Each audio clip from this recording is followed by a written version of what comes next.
Apa? Yang Ada reliefnya itu dugaan sementara ya, Pak? Dari era mana, Pak?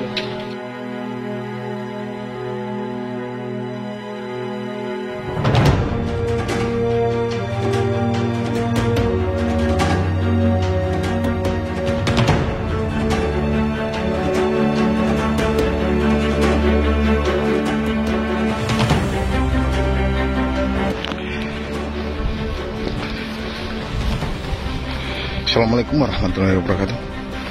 Salam rahayu, salam budaya, salam sejahtera bagi kita semua. Om Swastiastu, Namo Buddhaya, salam kebajikan. Kali ini kita coba mereview di ladang tebu ini. Kita berada di situs Bre Kahuripan atau sisi baratnya, yang di ladang tebu ini.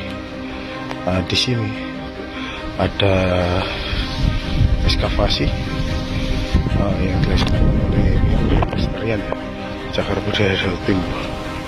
Yang sisi timur itu situs dari Klinterjo atau Watu Ombo ya, yang terletak di Kecamatan Suko, Mojokerto, Jawa Timur.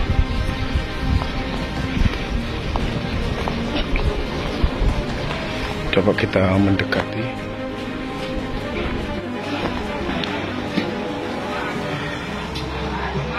Nah, ini banyak sekali umpak-umpak ya, yang di lokasi situs Bre Kahuripan ya.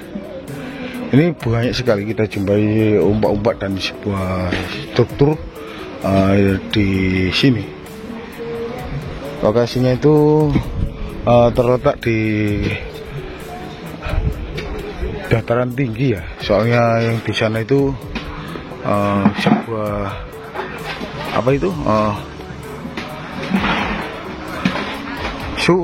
mangan ya, bukan mangan itu apa yang di sana itu sawah gitu lur, persawahan warga. Yang di sini itu ladang tebu. Nah, ini banyak sekali umpak-umpak dan juga kita mendapati sebuah sumur ya. Di lokasi ini juga kita dapati sebuah sumur dan pecah-pecahan dari botol kuno ya.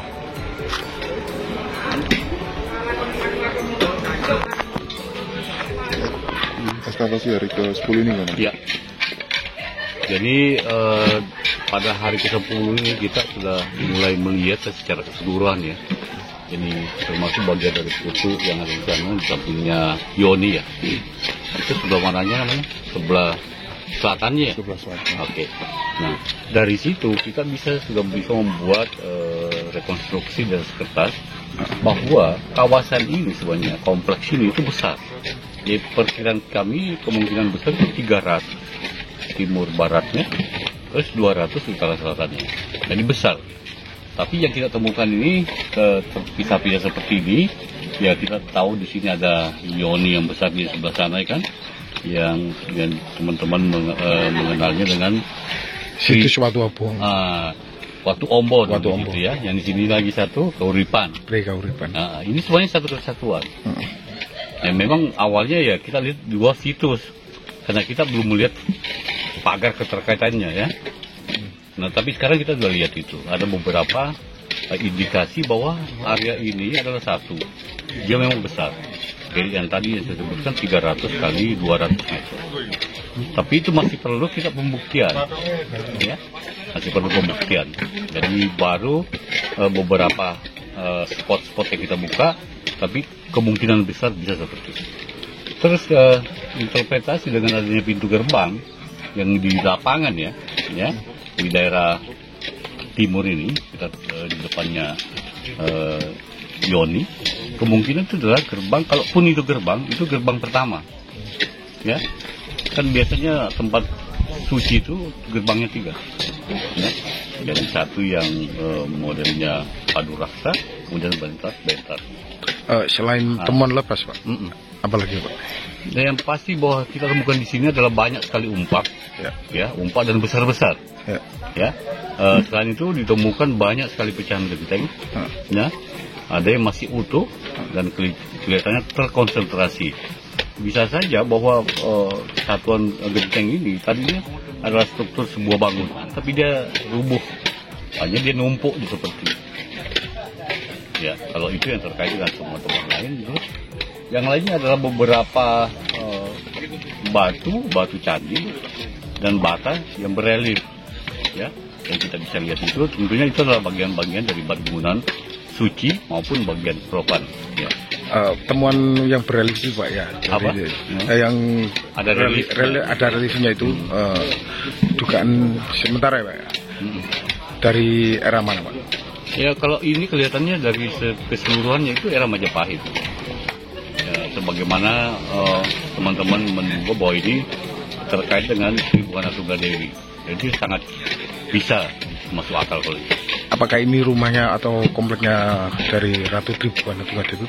Untuk sementara kita bisa menyebut seperti itu, tapi tetap kita perlu pembuktiannya. Apa benar seperti ini? Kalau disebut sebagai pendarmaannya, kita tahu kan ada di Jombang juga ada candi yang disebut pendarmaannya. Nah, untuk pembuktian seperti itu kita masih perlu kajian lebih luas. Kalau melihat luas tanah ini Pak, kan sama seperti Penyitik. Apakah ini benar disebut istana Pak? Kalau disebut istana bagian barat, ya itu masih perlu kita kaji lebih luas lagi. Tapi bahwa ini adalah satu kompleks yang ditempati oleh pembesarnya Majapahit, iya. Apakah itu tempatnya Sri Buana Tunggadewi ya seperti itu, dan yang di Kuiter dianggap adalah Ranidaha, itu masih bisa kita terima untuk sementara. Tapi tetap perlu kajian bahwa itu adalah istana timur atau istana barat, itu kita belum punya data yang menunjuk. Itu baru dugaan-dugaan. Dugaan. Yang di depannya sisi barat ya Pak ya, dari Yoni Klinterejo, kan ada sebuah bangunan seperti kayak bangunan pintu masuk atau gerbang. Oh, gerbang ya. Nah, itu tadi yang saya bilang bahwa yang diduga gerbang itu, terus di bagian dalamnya ada lagi semacam pendopo yang dianggap sebagai mandapa itu. Itu dalam sebuah kompleks bangunan suci itu memang ada yang seperti itu, di mana ada pintu gerbang yang terutama ya biasanya Paduraksa, kemudian ada mandapa dalam. Itu tempat-tempat untuk menyiapkan sesaji sebelum ke objek yang utama. Yang di baratnya Brika Uripan, sisi dari Barongan ya Pak ya, atau dekatnya dengan aliran sungai ya Pak. Iya. Itu kan ada struktur. Itu bangunan apa Pak? Nah, untuk sementara kita belum bisa mengidentifikasi bahwa itu jenis bangunan apa, tapi dia adalah satu bangunan, struktur bangunan yang memanjang dan ada sekat-sekatnya. Jadi untuk menyatakan bahwa itu bangunan apa, kita belum, apakah dia bagian dari asrama kan gitu. Ya para pendeta pada masa itu belum cukup bukti kita. Kan kita mendapati ada temuan lagi yang dalam dasaran tanah ya Pak ya. Ada sebuah umpak yang sangat besar sekali. Apakah itu dari komplek dari bangunan rumah atau? Jadi umpak itu dia bisa berbentuk umpak yang besar-besar ini pasti dia akan menopang tiang yang besar juga. Artinya ada struktur bangunan yang besar yang di situ. Tapi bagaimana polanya itu kita belum lihat. Polanya seperti apa, tapi pasti itu adalah bentuk penopang tiang. Yang di lapangan itu Pak, yang sisi menuju ke barat itu Pak? Iya. Itu bangunan apa Pak? Ya itu dia, bahwa bukan hanya di sana yang ada umpak-umpak. Di dekat Yoni juga banyak umpak. Di sekitar sini juga banyak umpak ya. Tapi kita belum bisa menyebut bahwa itu umpak untuk apa, karena belum ada polanya. Jadi setelah ekskavasi tuntas, baru kita bisa menyampaikan itu.